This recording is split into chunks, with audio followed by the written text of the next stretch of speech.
Hey everybody, today I'm going to be showing you how to change the steering wheel in your F2x, F3x, and F8x cars. So this is only going to apply if you had the M-Sport steering wheel standard. I'm going to be swapping out the stock M-Sport steering wheel for this M-Performance one in my M2 here, and you can see it's got the red stripe to match my red holiday sweater. How about that?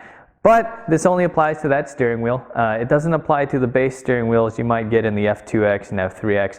So if you don't have an M-Sport trim of the F2X, F3X, well, unfortunately this doesn't quite apply to you.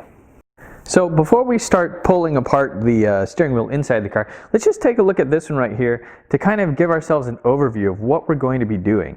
The first thing that we're going to be doing to remove the steering wheel is we're going to be taking out the airbag. And for this particular one, the airbag is held in these two little circles over here.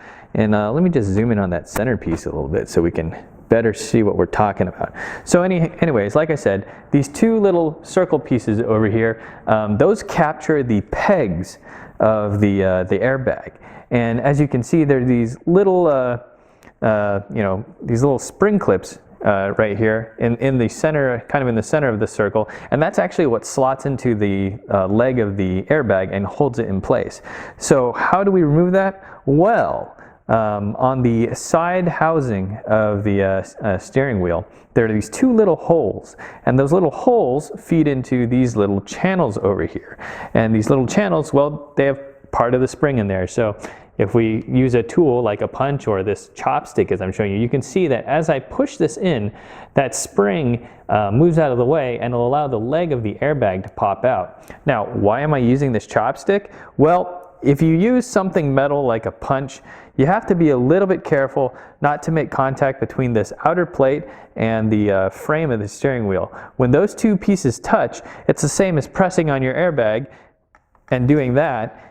And what does that do? Well, that makes the horn go off. So you can give yourself quite a scare if you use like a metal punch and you do that. So if you use something wood or plastic, non-conductive, well, even if you touch both this outer plate and the inner frame, you're not going to accidentally make the horn go off and scare yourself or people inside your house. And you can do these one at a time. So you can depress one side, pull the airbag a little bit out over here, and then do the other side to completely get it out. So here we are in the car, and as you can see, here is that hole I was talking about in the rear trim piece of the steering wheel, kind of by the steering column, and that's what we're going to use our chopstick or punch to insert and release the spring for the airbag. Now, a lot of people will tell you you have to disconnect the battery before you do this, and I'm going to tell you that you don't.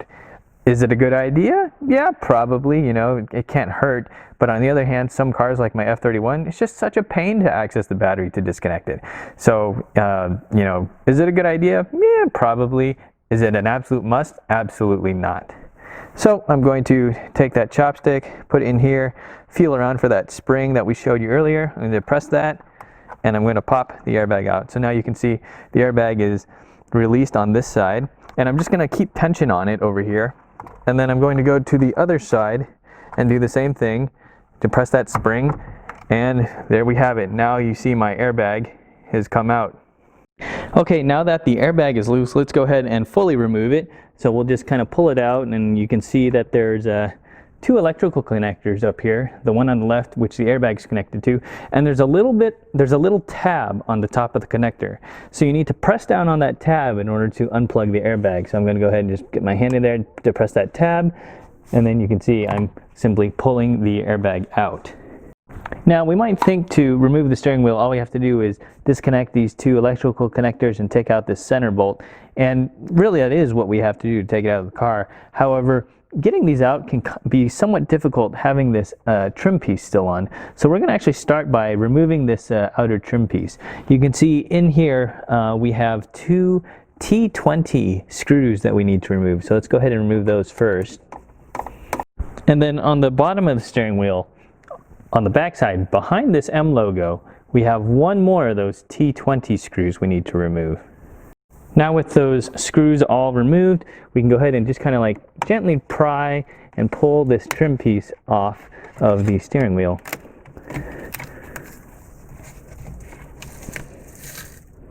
And what that does is that lets us, pull these wires out a little bit more. so that we can get a better grip and remove the electrical connector. So I have one up here, and then I have another one down here. You may not have you know, all of these depending on what options your steering wheel has. Now that that's unplugged, we can go ahead and take a 16mm on the center and get that out so that we can just pull the steering wheel straight off. Now that the wheel's out of the car, we can start disconnecting everything on it. You know, you can see there's clearly a lot of wires here because this is a fully optioned wheel. So, you know, we may have to go about this methodically. So I'm going to start by disconnecting the steering wheel heating module. And then the little plastic casing for the module just pulls right off over here. And we'll get this other little guy over here. And now that that's out of the way, let's go ahead and undo these two little T20 screws that hold the rear paddle shifters on. Next, we're going to need to unplug those paddle shifters from the wheel, but before we can do that, on the right side, there's a small T20 grounding screw that we need to undo from a different wiring harness to give ourselves enough room. Now that that little screw is out of the way, we're free to, you know, kind of manipulate and move this wire harness out of the way in order to access the blue clip below it. And you can see on the left side here, I've already taken this out because all we need to do then is just, you know, disconnect the connector so that the paddle shifter can come out. But in order to kind of fish this out from down there, I like to use the little pick tool. It helps you just get it on the bracket itself. You can pull it up, slides up pretty easily. And it can also help to remove this grounding wire down below for, once again, a little bit more access to move things around. So on this clip on the right here, you can see we actually have two connectors, right? On top we have the blue one, which is for the paddle shifter, and on the bottom we have one for the heating module. So we're going to need to disconnect both of those. Now that we've got both of these, you know, little clip assemblies out, let's just go ahead and release the rest of the wiring from, you know, wherever it may be captured.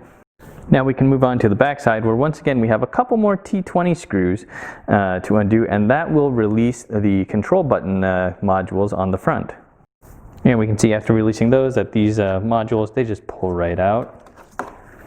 And also we should be able to pull off the back trim cover now.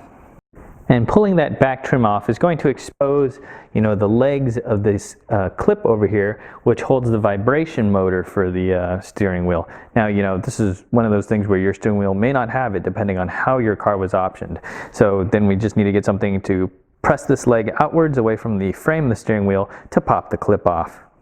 Now with this clip all nice and loose, we can go ahead and lift up and rock this module off of the frame.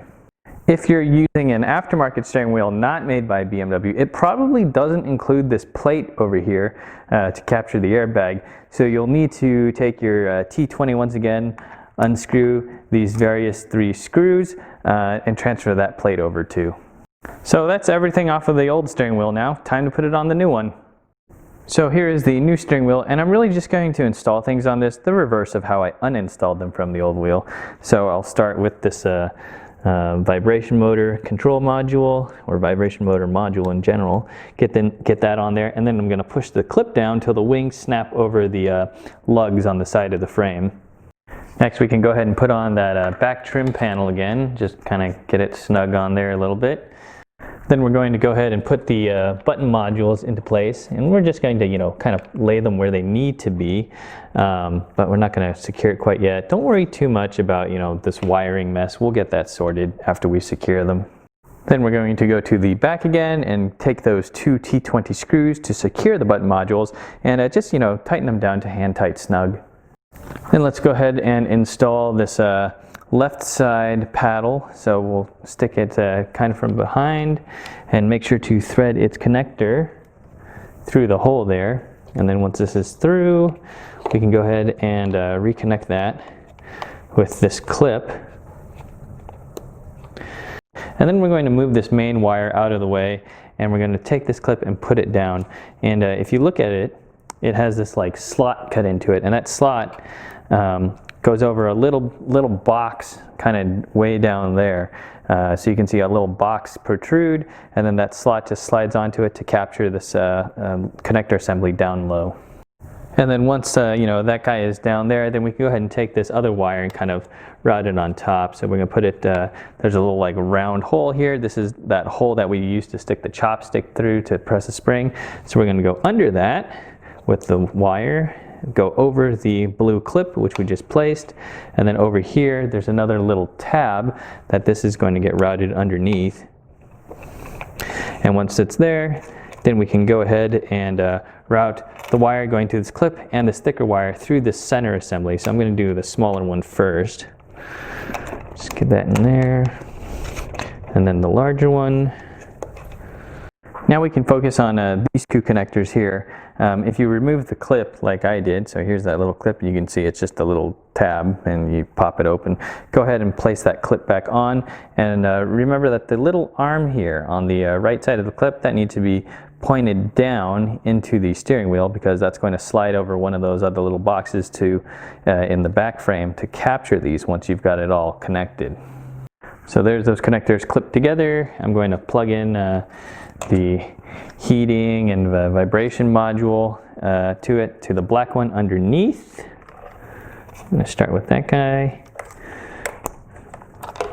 And then I'm going to take the right side paddle shifter, put that in behind, and thread its connector through.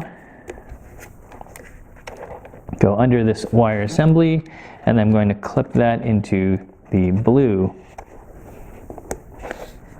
Okay, now you can see that we have this clip, and it's pushed all the way down onto its little box, so that's secure. And now what we're going to do is we can now secure the two paddle shifters in the back. So we'll flip the wheel over, place those paddle shifters where they need to be on their slots. Then we'll flip it back to the front, take those T20 screws and secure the paddle shifters. And you may need to hold the paddle shifter from behind. And these screws, they just need to be hand tight snug once again. Next, let's resecure that little grounding lug and its small T20 screw. Once again, this is just a hand tight snug.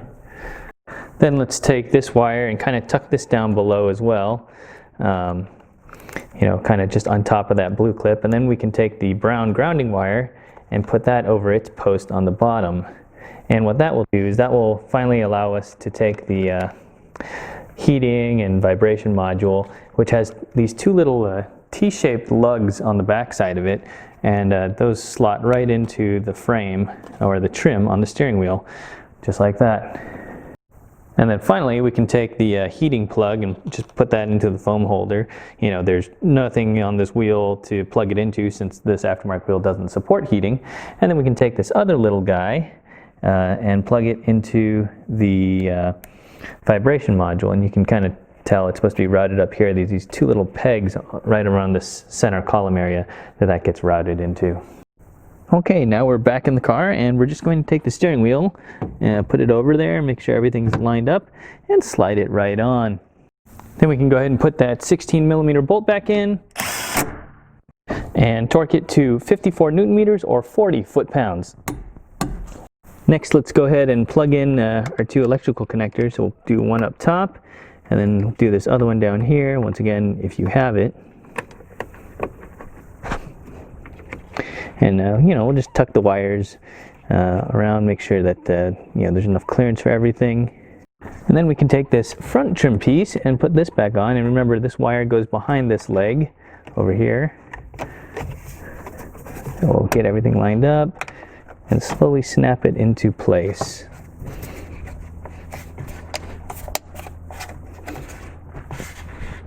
And then once that's in place, we'll start by taking the two T20 screws and securing it from the front. Once again, these just have to be hand tight snug. We don't want to crack the plastic. And then at the bottom here, behind that M logo, we'll take our last little black screw and secure the trim from there. Once again, just hand tight snug. Then lastly, we can take our airbag, and we'll take that connector, plug it in up here, and then we'll just press the rest of the assembly until it clicks into those springs. If you press too hard, you're going to set off your horn. And now that the airbag's in here, we'll just press it into place. You'll probably set off your horn doing this. And there is our brand new steering wheel swap. So there you have it. That's your steering wheel swap on your F2X and F8X platform vehicles.